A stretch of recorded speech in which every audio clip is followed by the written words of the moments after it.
What's going on, guys? Welcome to the channel. Today we're going to talk about the BAA adding, uh, you know, changing the rules about the downhill marathons. BQ added time to downhill. Does that even make sense? And that's what I wrote. But the Boston Association has changed the rules for downhill marathons in uh, terms of like BQ.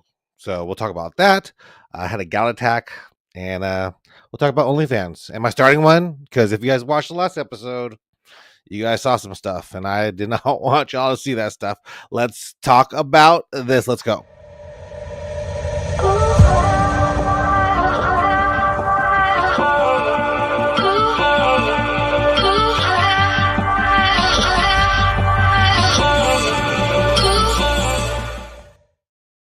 All right, so let's get to the question today. I'm using my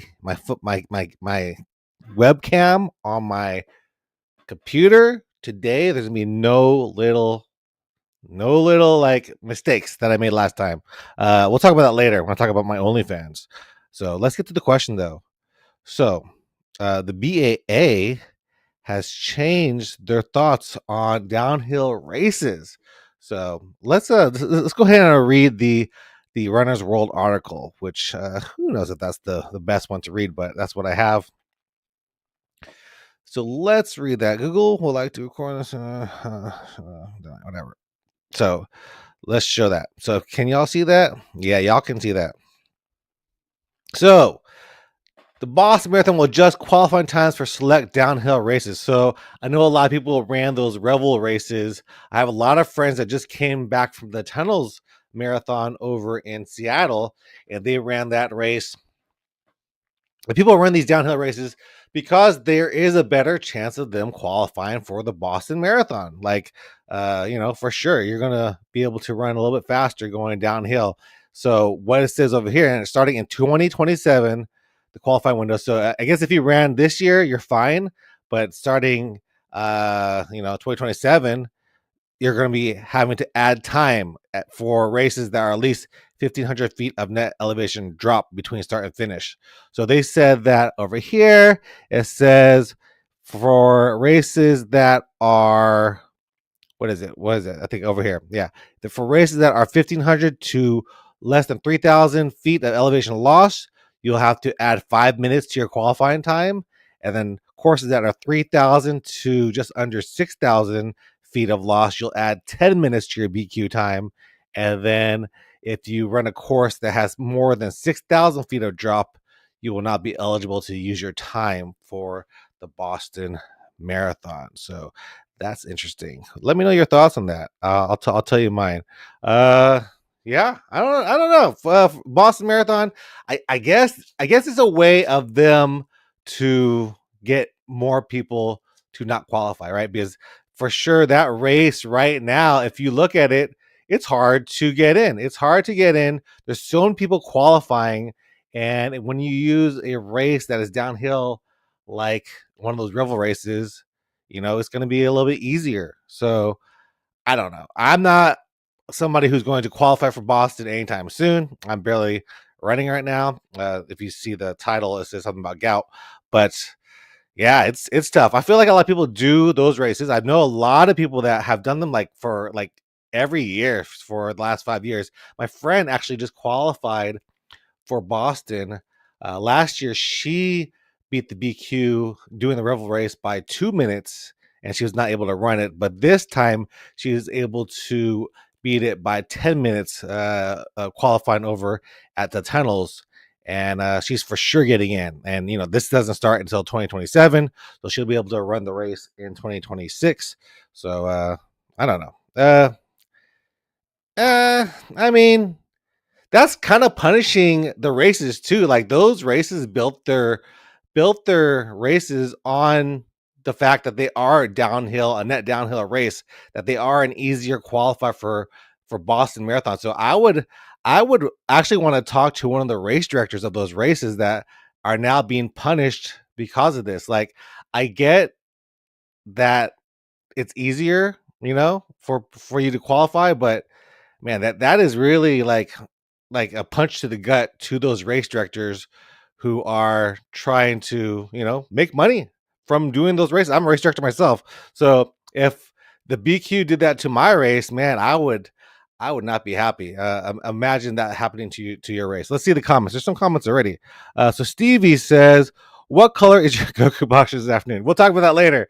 If you guys watched my last one, some crazy stuff happened. See, crazy stuff happened. Bruce Point says it sounds reasonable. Yeah, I kind of agree. A lot of people, whenever they said they're gonna run the downhill races, people were like, isn't that kind of like, on the borderline of cheating? But I guess if it was within the rules, then it's fine. And then now, it's just what it is. But again, I feel more sorry for the race directors than I do for the runners of those, things. Um, Bruce Wayne says downhill races give you an unfair advantage. Yep, and not everybody can afford to travel to these downhill races. I remember I was following one of my friends. He was doing a downhill race by Revel over in Colorado, and I mean, he was pretty fast. He wasn't like really fast, but he was like, he was a good runner. And I was looking at his times. He was trying to get sub 4 for his marathon, so not BQ or anything, but his first like 2.5 to 3 miles was like a 6:30 pace. I was like, freaking, what are you doing? And he told me that the downhill, like it declined, was so declined, like the angle, that he could not slow down. Like that's the pace that he had to run, or else like it would actually be detrimental to his knees or something. So that's that. What's a Revel race? So there's a bunch of races. I think the brand is called Revel Racing. So the Tunnels Marathon. There are a bunch of races throughout the country that are net downhill. So they're all downhill races meant to help you qualify for Boston. So that's why that's what they made their name from, and a lot of people do run those races specifically to do that. So I guess now that's going to you know that's going to cut into the bottom line if people don't want to do those races, because they don't want to add 5 minutes or 10 minutes to their overall time, and Boston's hard enough. But like I was saying, like Boston, it is hard to get into now, so they're trying to limit the amount of people who are qualifying. And I feel like that is, if you're going to go about it in a fair way, I think that is probably the fairest way to do it, because you want to go by really your Boston time. Like what time you could run at Boston would probably be a fair time too. Boston's more hillier too, but it's a rules change. I feel like I might be I might be okay with it. Again, I'm not qualifying for Boston anytime soon. It does not affect me. So I want to hear from you guys. What do you guys think? Especially if you guys have ran those Revel races. What do you guys think about that? So, Bruce Wayne says, I use my 2023 Peachtree time to get a place in the A Wave. I'm all the way in Y. So, you're pretty much going to be done, changed, fed before I get to the start line of the Peachtree, which is coming up. It's not too far from now. So yeah, that is the BAA, and that's what's happening over there. They don't want downhill races basically for BQs. And if you do run them, they're gonna make it harder. Let's get to my next thing. Gout. Ah man, I got another. I thought I was done with this gout attacks because I taking medication. It's I haven't had a gout attack in a long time, and this one was actually very mild. It happened last week. I was just, I woke up and I was like, man, I got some heel pain out of nowhere. Like that's usually the sign that it's gout. Like out of nowhere, you're in pain, you're limping, and you don't know what you did. And the thing that I did do to get this gout attack was to I was eating some crawfish, and Anna and I, my girlfriend, we got a pitcher of beer. And I don't drink a lot of beer in the first place, but I did, drink at least half of that pitcher. And beer is probably one of the worst things you can have if you have gout. And even though I am on medication, I end up having a little bit of a attack.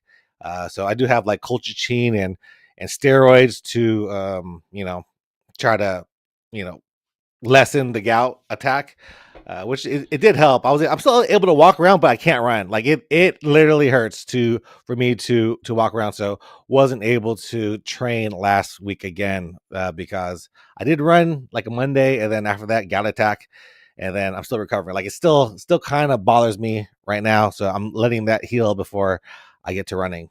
But yeah, that's what sucks. And also, in terms of my like YouTube content, I'm not really motivated, especially when I'm not running, to create content. So that's why you're not seeing a ton of content on the channel about running. I do have some videos that I need to edit, and I think I'm going to stop editing. I'm going to stop recording on my 360 camera because it just takes forever to edit. And if I'm not motivated to create content, I'm even less motivated to edit 360 content into regular content, if that makes sense. Stevie says San Miguel beer. No, I'm pretty sure if I got San Miguel or Red Horse, it'd be even worse. We got Dos Equis. We got Dos Equis. If you guys ever had crawfish, crawfish is usually one of the only things that I do like to drink beer with. I'm generally not a beer drinker. I'm more of like a sweets, kind of, sweet drink, alcoholic kind of drinks. If I do drink drinks, but if I'm having crawfish, that saltiness and the beer, it goes well together. But the beer and me does not go well together. Last one that we're talking about, short little one, is OnlyFans. Am I starting one? If y'all watched my freaking last video, which I unlisted, you guys can't watch it. I was messing with my camera, and today, look at me. I learned. I am in shorts today. These are shorts, not going around making content, making live streams with just boxers, because I was like, man, if it was late at night, 10 o'clock, I was ready for bed. It's like, I don't need to put on any shorts because they only see the top half of me. But then my camera died, and I was like, let me close my my laptop. And when I did that, I looked down at the screen. I was like, oh my goodness. I just gave a crotch shot to the world. So I know the good thing is that nobody watches this channel. Show the screenshot, says Stevie. There is no screenshot. I'm sorry. I took that out. So, and I told y'all not to screenshot either. But no, I'm not starting no OnlyFans. I'm not that desperate yet. But yeah. Sorry about that. So after that, I actually bought a new laptop. So I got me a new MacBook. Just so I don't know what was going on with that camera where it fizzled out on me. And I think this looks a little better. Like this is just a webcam. I don't have to use my camera. And I think that my cords have been degrading over the years. So that's probably what happened. But yeah, hopefully this week I'll be training. So no OnlyFans. Sorry for you guys. I know you guys were excited about that if I did that. But I'm not doing that. But looking forward to training more. We just are in, wrapping up for the season for Three Bros Running Company and putting on our races over there. If you guys want to come down to Texas and run some of my races, we have the Three Bros Running Company races. We have the toughest 10K series. It's a race. I ran the first toughest 10K Kima, I think it was 20 years ago, which is kind of crazy to think of. And now we own the series. So we own toughest 10K Kima, toughest 10K Galveston, and LaPorte Half Marathon. We got the Big Pumpkin Run. We got Labor Day 5K also, and probably one more in talks right now, one or two more in the talks. So come down to Beaumont, Houston, and run with us. And hopefully I'll be running too, because I need to run. Your boy needs to run. He needs to get rid of all this gout stuff. So anyway, hope you guys enjoyed this one. Let me know what you think about the BAA and their little downhill decision, and keep on training. I'm going to try to maybe get a walk in at least today. Peace.